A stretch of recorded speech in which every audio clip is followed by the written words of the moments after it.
Hi there, Chandra here again, continuing on with the year of decision, with the Sun moving through the sign of Sagittarius. This is part 2. In the first part, you'll find it on my website or the YouTube channel. I've covered broad matters to do with Sagittarius and the path of spirituality. I've looked at the chart for the day the Sun entered into Sagittarius, and I looked at the lunar eclipse. I'm continuing on now with the Esoteric Keynotes for the sign of Sagittarius and the labour of Sagittarius. This is Chandra Easton from Star Astrology Healing, Living in Light. If you haven't listened to part 1, I recommend that you do that before we continue. But of course, you may choose just to listen to this aspect. Okay, so let's talk about the sign of Sagittarius and where it fits on the path of spirituality. It's known as the Lesser Gate, the first of the universal signs, seated between the transformative cleansing sign of Scorpio and the sign of Capricorn, which indicates a significant progress on the path proper. So Sagittarius seated as it is between Scorpio and Capricorn.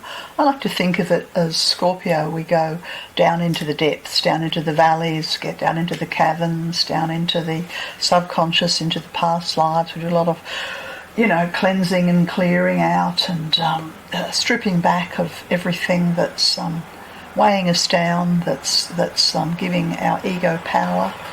And then we come out into the light of day and we follow the aspirational arrow of the sign of Sagittarius through the foothills in the direction of the mountains.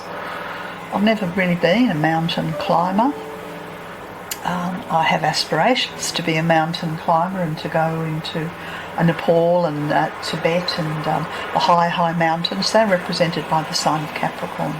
The sign of Sagittarius is the foothills that lead to the sign of Capricorn. So the tests are there, but they're not as arduous, they're not as difficult, but at least you can see them up ahead of you, unlike the sign of Scorpio where you don't know what will be dug up.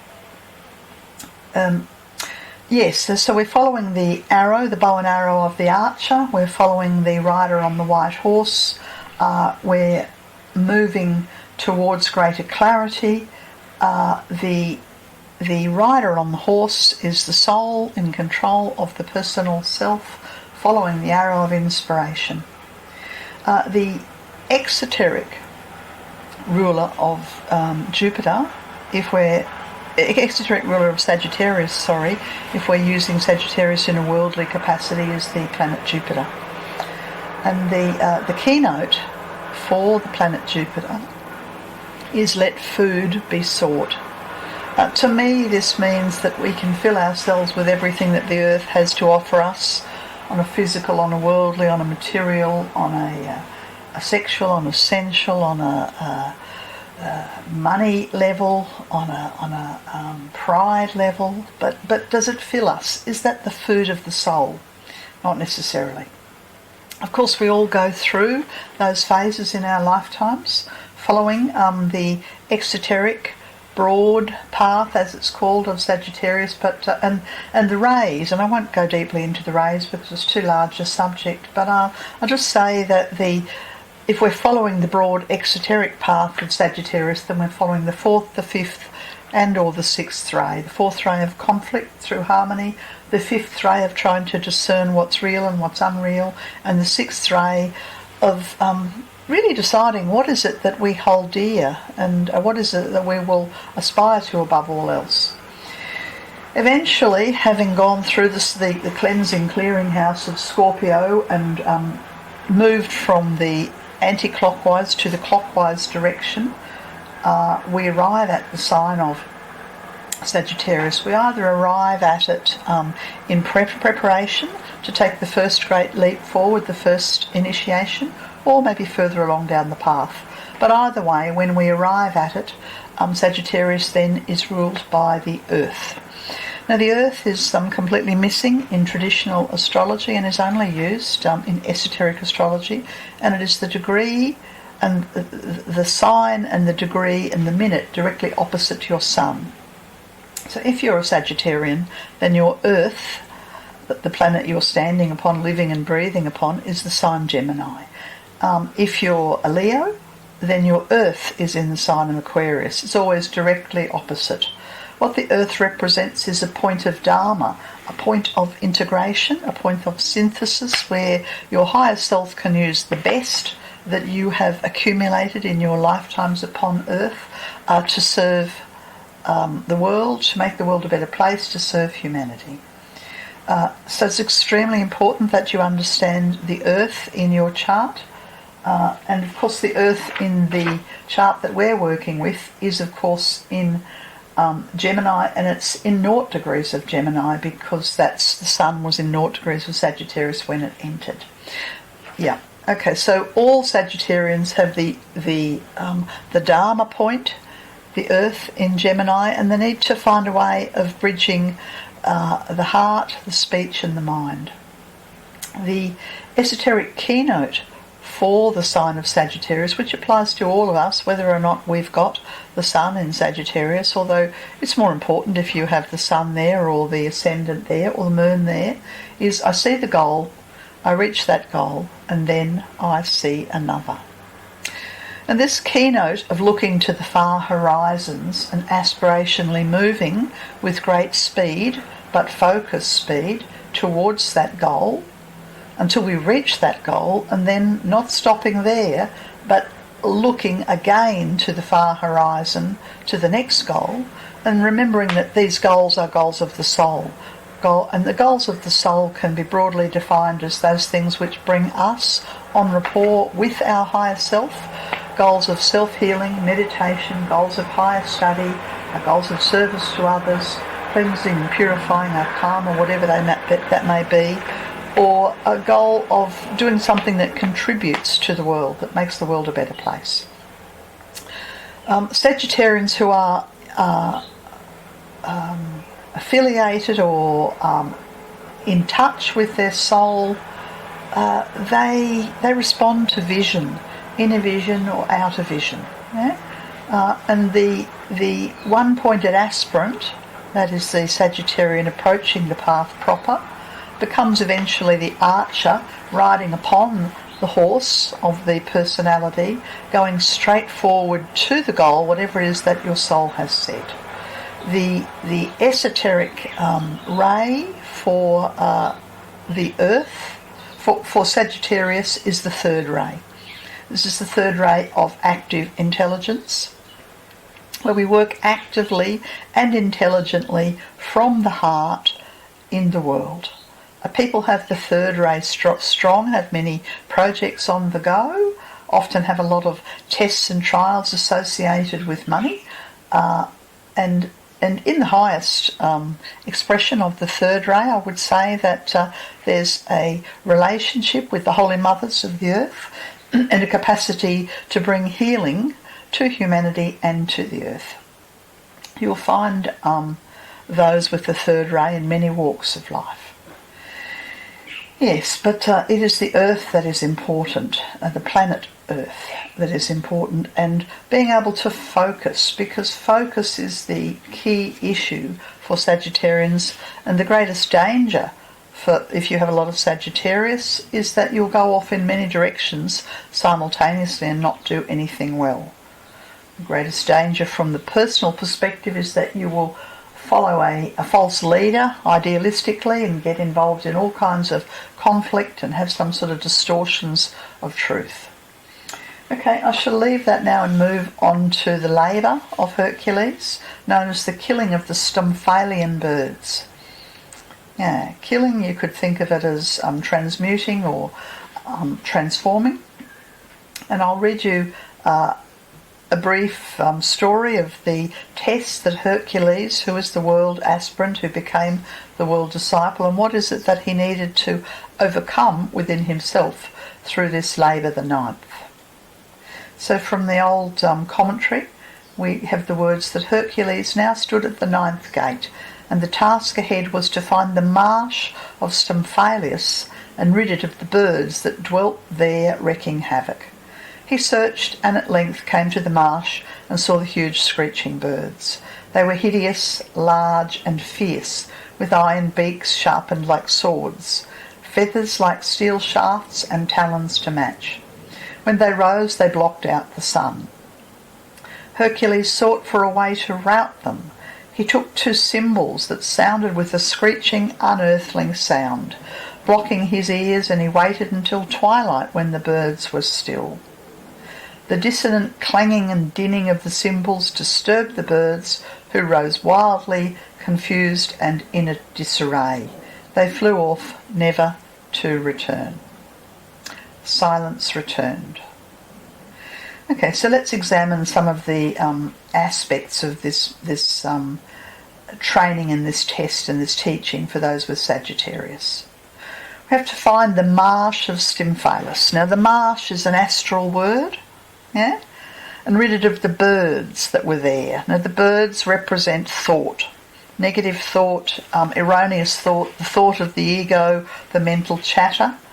Now, the fact that the birds, the mind, the mental, are living in the marsh indicates to us that our thoughts are distorting and confusing and colouring our emotions. And they're getting in the way of Hercules, either the higher aspirant or the disciple, moving on to the next mountain, the next great soul expansion. So Hercules came and found where they were screeching. Yeah? So the birds, the mind, the voice of the ego, becomes very strident and very screeching. It's described as hideous and large and fierce with iron beaks. These are not mild-mannered birds. This is a screeching and an attempt to harm us through the mind. Their beaks were like swords. Now, we have to be very careful with the mind that we don't harm ourselves or harm others and become sword-like in our speech or our thoughts. Even the feathers were steel shafts and they had talons to match. So every aspect of the mind is acting, you would say, as a weapon against Hercules. So the first point to recognise and to contemplate is, where is it that your mind is attacking you and sabotaging you and acting like a weapon against you and blocking your path to soul connection and soul service. When they rose, they blocked out the sun. Well, the sun is a wonderful symbol for the soul. So if they're allowed to sort of carry on regardless, then eventually we're disconnected from our higher self. So Hercules decides that's it, he's going to get rid of them. And he chooses two cymbals that sounded and made a screeching, unearthly sound. So he's got to choose a note or a sound from a different dimension. I would suggest that the sound that we're looking for, it can be anything that's not verbal. Yeah? It could be a musical sound. It could be a mantric sound. It could be a sound of silence. It could be the sound of nature. But we have to recognise that the ego is attempting to disrupt you on your path of spiritual growth via the mind, and then we have to tune the mind down and tune the higher sounds, nature, music, silence that comes from inner contemplation, turn it up. Now, Hercules had to block his ears. Yeah? It takes a great deal of effort to shut the mind and the voice of the ego out, because it's had its way in controlling you for a long time. So he waited until twilight. He's aligning himself to sunrise and sunset. So to me, that says pick a time for your spiritual practices. Could be sunrise or sunset, where the world is going to bed. That's what the sunset means. The material world is passing away and the inner world is opening. Now, most people who meditate understand that it is easier to meditate first thing in the morning, last thing at night, and the reason for that is that the ethers, the inner worlds, are quieter as the outer chatter of the material world with all its thought forms falls into silence. Yes, so I've got to pick a time when the birds are still. Yeah, this could be asking for help during your meditation. It could be prior to sleep. So he uses the symbols. Whatever symbols you decide to use, you have to use them repeatedly. He clangs and dins the symbols. So if you're going to use a mantra, don't just use it once. Use it for a year or more. If you're going to use a nature to bring in peace and quiet and contemplative space, do it regularly. Yeah, whatever it is you choose, your symbol, to create space, inner space, make it a regular practice. The end result of this is that the birds rose wildly and they were confused and in disarray. Many, many people find that when they pursue their spiritual practice, an aspect of themselves becomes very confused, very, very disarrayed. They don't know who they are anymore. They don't know what to think. The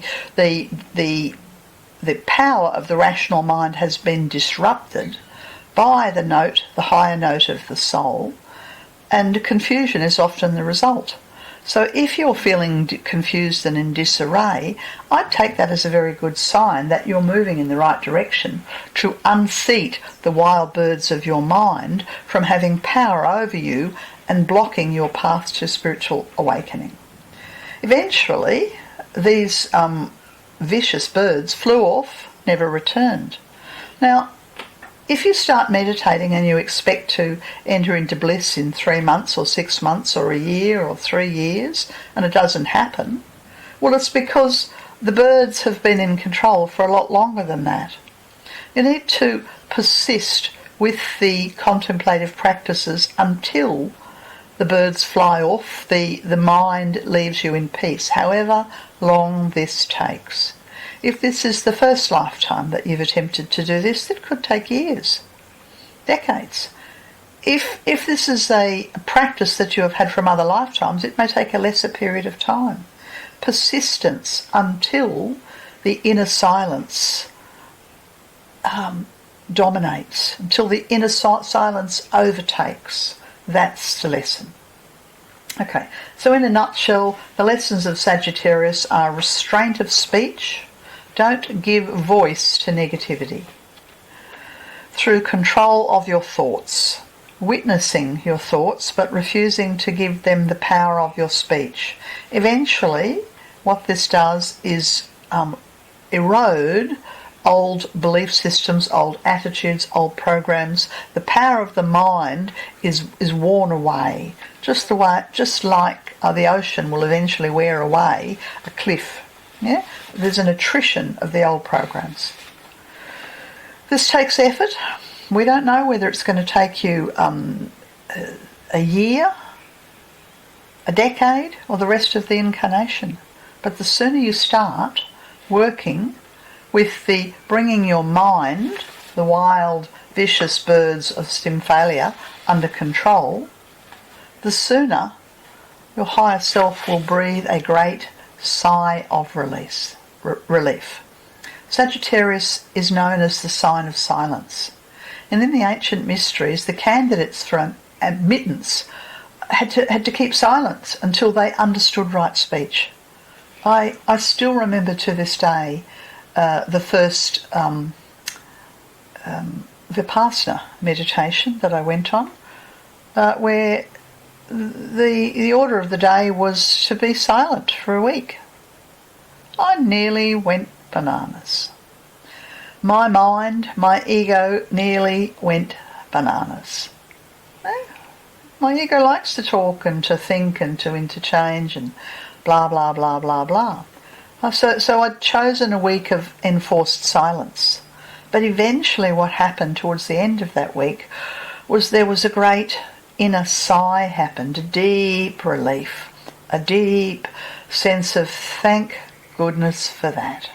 Yeah? So of course it's wonderful if we can take a week off. Yeah? You can make great strides in a whole week of silence that might take a year to make in another point in your life. But if you can't take a week off, maybe you take a weekend off, take a day off, at the very least, have your daily practices of inner silence, contemplation, concentration and meditation. Now, of the birds, the thoughts that cause the most harm, the ones that cause the most harm are cruel gossip, unnecessary speech about the self, or the casting of pearls before swine. Now, you may find one or the other of these harder to bring under wraps. Silence. If you can't say something nice, don't say anything at all. Yeah? Talking unnecessarily about the self. This could be praising the self or denigrating the self or just dominating the floor space. Yeah? So practice silence and mindfulness. And the third of the three birds is recognising when it's foolish to speak about a certain subject in a certain arena because you're wasting your breath. The people you're speaking to, the audience, are simply not there.